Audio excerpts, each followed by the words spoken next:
एक दिन में 50 पार्टी का बिल बनता है या 100 पार्टी का बिल बनता है। अगर एक भी हम ट्रांजैक्शन मिस कर देते हैं तो वो बहुत बड़ा लॉस हो जाता है। किक बिल और उनका पेमेंट्स का भी हम लिखते हैं तो वो सेम चीज़ अभी सॉफ्टवेयर में आ गई है। 80% रिकवरी फास्टर हुआ है। हाय, माय नेम इज़ अखिल और हमारा ब्रांड का नेम अनडिवाइडेड है और फॉर्म नेम शुभन क्लोथिंग है। हम टी शर्ट मैन्युफैक्चरिंग करते हैं। अपना जो रेगुलर क्लाइंटल है, जो हमारा बेस है, एक अराउंड 150 to 200 कस्टमर्स हैं। हमारा credit period is majority under 60 days. आपके बिजनेस के लिए हेल्थी कैश फ्लो कितना इंपॉर्टेंट है? पेमेंट्स इज़ वेरी इंपॉर्टेंट और मैन्युफैक्चरिंग जो हमारा फील्ड है तो उसमें 7 डेज, एवरी 7 डेज 10 डेज हमको पेमेंट देना पड़ता है, तो उस वजह से वर्किंग कैपिटल का बहुत बड़ा क्रंच आता है। हैंड रिटन लेजर में आउटस्टैंडिंग पेमेंट्स मैनेज करने में क्या दिक्कत होती थी?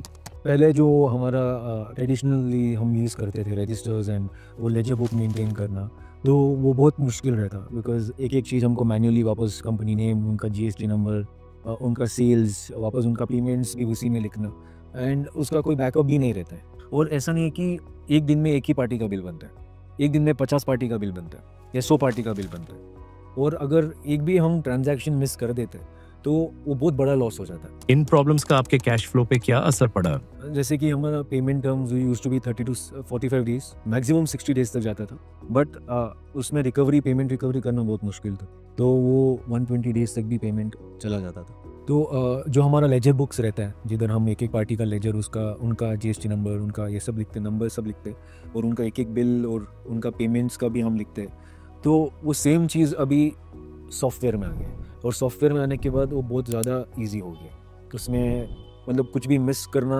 Is like next to impossible. Suppose X party का क्रेडिट लिमिट 30 डेज़ का है, 30 डेज़ हो गया, तो ऐसे बहुत सारे पार्टीज होते हैं जिनका हमको ड्यू रहता है, and every day you can sit and track कि भाई किसका मुझे पेमेंट आना बाकी। आप डिफरेंट कस्टमर्स के आउटस्टैंडिंग पेमेंट्स को कैसे ट्रैक करते हैं और रिस्की पेमेंट्स को कैसे आइडेंटिफाई करते हैं?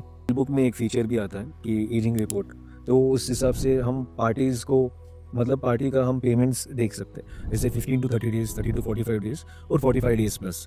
तो इट इज़ वेरी इजी वापस कि बाइफोकेट करने के लिए, कौन से पार्टीज को कौन से सेगमेंट में डालने के लिए, वो किन पे कॉन्सेंट्रेट करने के लिए, it is easier for us. Overdue customers को पेमेंट के लिए रिमाइंडर देने का आपका क्या प्रोसेस है?